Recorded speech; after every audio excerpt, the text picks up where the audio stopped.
Bonjour à tous et bienvenue dans votre journal de ce vendredi 21 mars. Ce soir, la reprise du travail sur les chantiers, des terrains impraticables pendant plusieurs semaines à cause du mauvais temps. Pour les salariés, il faut maintenant mettre les bouchées doubles.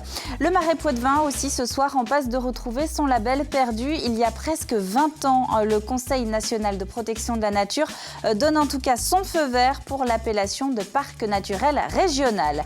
Et puis, où a donc bien pu se cacher le professeur Matic? C'est la question sur laquelle les enfants de Saint-Michel-en-Lerme se sont penchés hier dans le cadre de la semaine des mathématiques.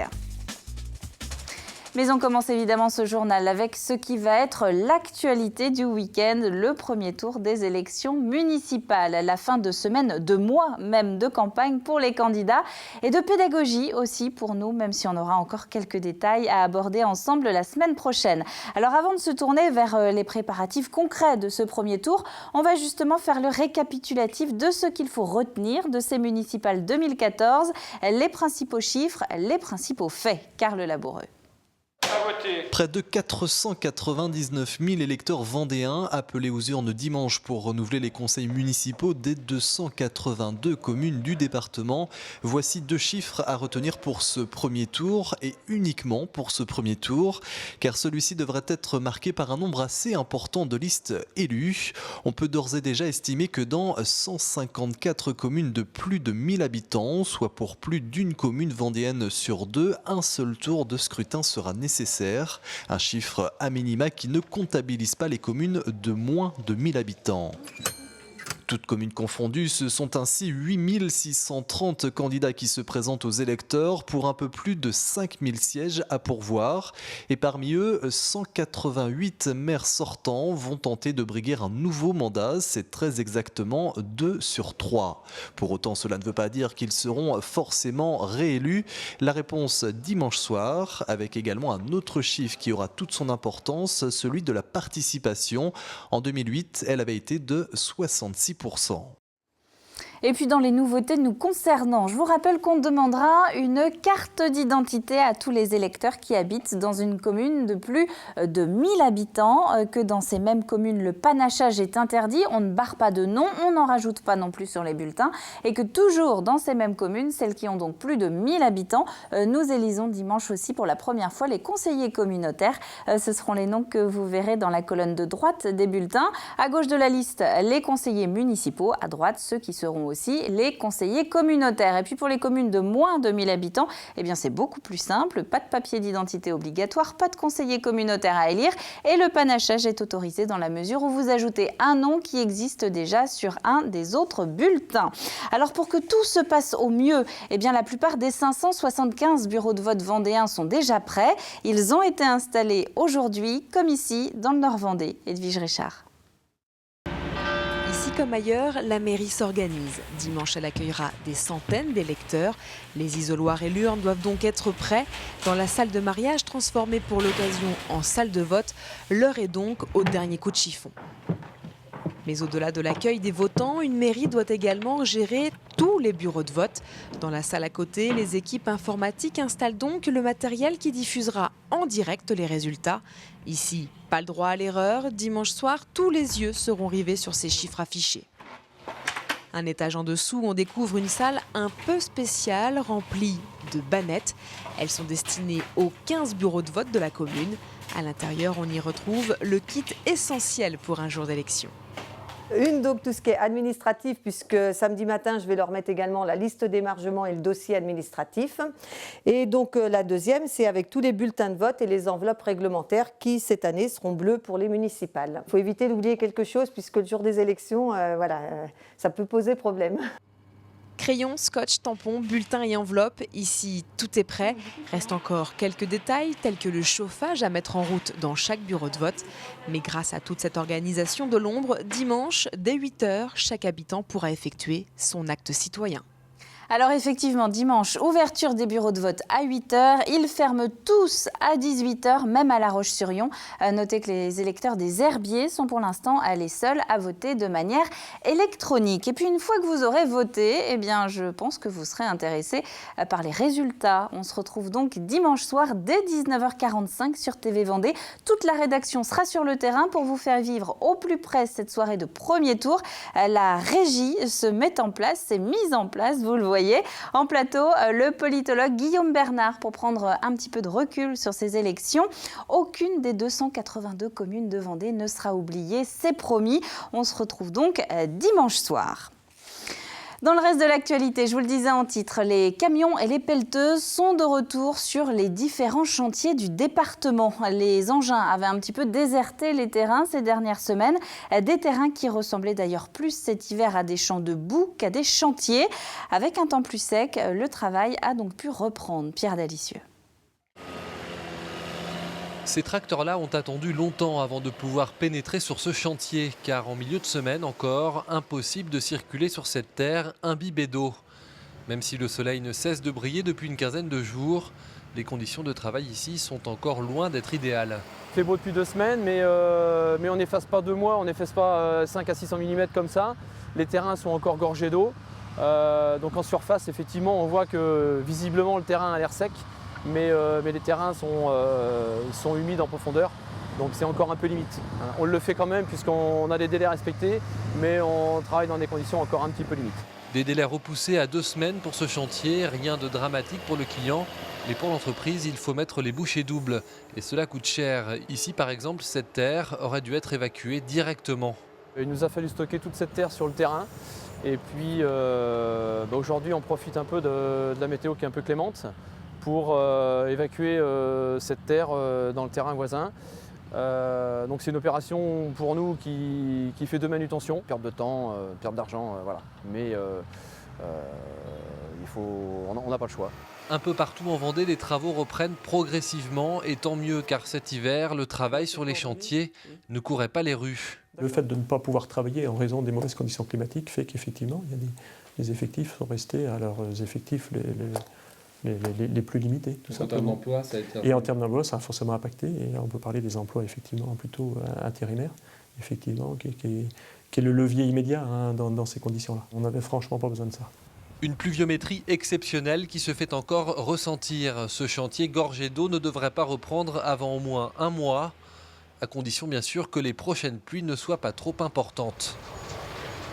En bref, les retrouvailles après 18 ans de séparation entre le Marais Poitevin et le label de parc naturel régional. Le Conseil national de protection de la nature a rendu un avis favorable hier. Il ne manque donc plus que le décret de classement qui devrait être signé dans les prochaines semaines.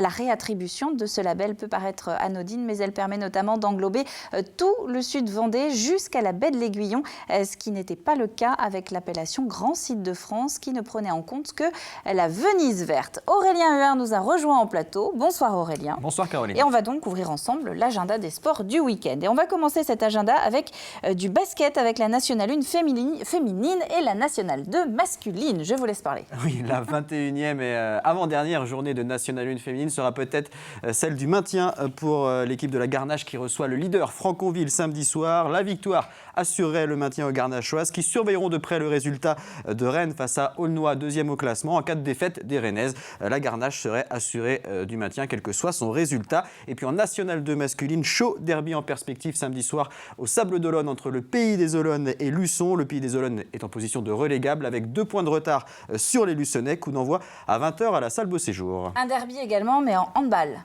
Derby très attendu là aussi en Nationale 2. Pouzauges, 6e au classement, est déjà assuré du maintien, reçoit l'équipe des Olonnes 10e. Les Olonnais sont tout proches du maintien mais doivent encore engranger des points. Ils essaieront surtout de prendre leur revanche par rapport au match aller. Pouzauges s'était imposé au Château d'Olonne 27-21. Alors comme vous voyez des derbys partout apparemment ce week-end, vous me dites qu'il y aura presque un derby en rugby dimanche et ça se passera à La Roche-sur-Yon. Oui, presque un derby puisque le FC Lyonnais va affronter Saint-Sébastien-sur-Loire à l'occasion de la 16e journée de Fédéral 3.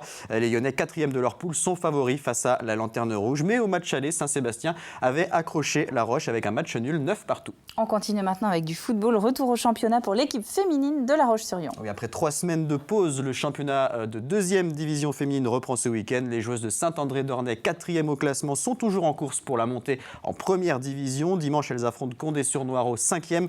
Au match aller, les Lyonnaises s'étaient imposées 2-1. Attention, l'horaire du match est à 14h, début du match 14h. La reprise également pour les championnats de volley-ball. Après 1 mois et demi sans compétition, les championnats nationaux de volley reprennent. En National 3 masculine, victoire obligatoire pour l'équipe de La Roche-sur-Yon, actuellement 9e et avant-dernière, et donc en position de relégable. Les Lyonnais affrontent la Lanterne Rouge Périgny, qui totalise 13 défaites en 13 matchs. On va parler de roller maintenant dans l'agenda, et ça se passe du côté de Mouilleron-le-Captif. Le circuit des Nouettes va accueillir tout au long du week-end des centaines de patineurs, les meilleurs spécialistes français de course sur route à l'occasion de la demi-finale du championnat de France, avec des vitesses pouvant atteindre les 70 km/h, spectacle garanti, et l'entrée est gratuite. On risque de se faire dépasser par des gens en roller, donc j'étais en train de me dire. Alors du spectacle, il y en aura aussi au centre hippique des Terres Noires, et ça c'est à La Roche-sur-Yon. Oui, avec un concours national de voltige équestre. La société hippique lyonnaise organise ce concours pour la 3e année consécutive. Une quarantaine de compétiteurs sont attendus samedi après-midi et dimanche tout au long de la journée. Et on retrouvera notamment des voltigeurs de la catégorie élite, et notamment le champion d'Europe 2013, Jacques Ferrari. Là aussi, l'entrée est gratuite et le concours se déroule sous un manège couvert, ce qui est important vu la météo qui s'annonce pour ce week-end. Alors non seulement vous me piquez des informations sur votre agenda, mais en plus maintenant vous me piquez des infos sur ma météo. Alors on va quand même terminer cet agenda avec du palais. Oui, 129 équipes, soit 258 participants sont attendus ce samedi à Bazos-Jean-Paret pour la finale du Challenge de Vendée adulte, une compétition qui réunit 7 clubs de première et de deuxième division. Ce sont les équipes qui se sont inclinées au premier tour de la Coupe de Vendée. L'an dernier, ce Challenge de Vendée avait été remporté par Salertaine. Eh bien merci Aurélien Huard, dites-nous quand même qui vous recevez lundi soir dans 85 chrono. Eh bien, le FC Lyonnais Rugby sera à l'honneur avec l'un des 2 entraîneurs, Anthony Thomas, et le capitaine de l'équipe, Jérémy Luçon. Puis on parlera de golf également dans 85 chrono avec le directeur du golf de Saint-Jean-de-Mont. Et l'opération Golf pour tous, je suppose, pour expliquer. Donc on peut tous participer, découvrir la discipline, c'est ça, pendant quelques jours. Des portes ouvertes des golfs. Des portes ouvertes dans nos golfs de Vendée. Eh bien, merci beaucoup Aurélien, bon week-end à vous. Merci. Et n'oubliez pas de voter. On va terminer ce journal avec la preuve que les maths, ça peut s'apprendre en jouant et que ça peut même plaire aux plus petits. L'école maternelle de Saint-Michel-en-Lerme a profité de la semaine des mathématiques pour partir à la recherche du professeur Matic. Une recherche semée d'embûches, vous allez voir. Grégoire de Châtillon. Non, ce n'est pas la récréation, c'est le fameux trésor qui a été découvert dans le bac à sable de l'école. Esprit de recherche, énigmes, calcul, le tout en s'amusant pour s'initier aux mathématiques, eh bien, ça fonctionne. Allez vite, jusqu'à la classe de Dominique. Donc derrière nous, vous pouvez voir les enfants jeter leur ballon sur un système de bowling en fait, où ils doivent jeter la balle pour faire tomber un maximum de quilles. Et on leur fait marquer par des petits bâtons sur leur fiche pour qu'ils puissent compter le nombre de bâtons et comptabiliser le nombre de points qu'ils ont gagnés à la fin. Maintenant, il s'agit de réaliser un exercice avec le contenu de ce trésor. On va utiliser les balances afin de peser ce qu'il peut y avoir donc, dans ce coffre. Est-ce que tu crois que ça va redescendre si tu continues à en mettre? Oui. Tu crois? Des bonbons comme trésor, de quoi rendre enthousiastes les enfants. L'exercice est simple, trouver le juste équilibre entre les poids et les friandises. Ça descend pas? Ça descend pas. Alors, comment on va faire pour que ça descende? Ils sont équilibrés ces plateaux maintenant? En bas et en haut. Donc, est-ce que ça suffit? Non. Ces animations, initiées dans le cadre de la semaine des mathématiques, sont un point de départ à l'apprentissage des maths pour ces maternelles qui bientôt renouvelleront ces exercices ludiques afin de bien aborder leur entrée en CP. Mais les maths avec les bonbons, c'est la bonne équation apparemment. Le temps de votre week-end avant de se quitter. Eh bien, une météo finalement favorable aux élections. Vous allez voir, elle n'incite pas à s'échapper en bord de mer. Demain samedi, visez juste, il va pleuvoir en début de matinée, accalmie le midi, mais retour des pluies l'après-midi. Et puis dimanche, toujours alternance soleil-averse avec quelques coups de tonnerre possibles par endroit. Le bulletin complet, C'est juste après ce journal. C'est la fin de cette édition. Merci à vous de l'avoir suivi. On se retrouve donc dimanche soir en direct à partir de 19h45 pour la soirée spéciale premier tour des municipales 2014. Et puis d'ici là, eh bien, quelques images de Nature Zoo à Mervan. Vous le verrez en début de semaine prochaine, le parc accueille régulièrement de nouveaux animaux. Aujourd'hui, 2 loutres du Canada sont arrivées. À dimanche.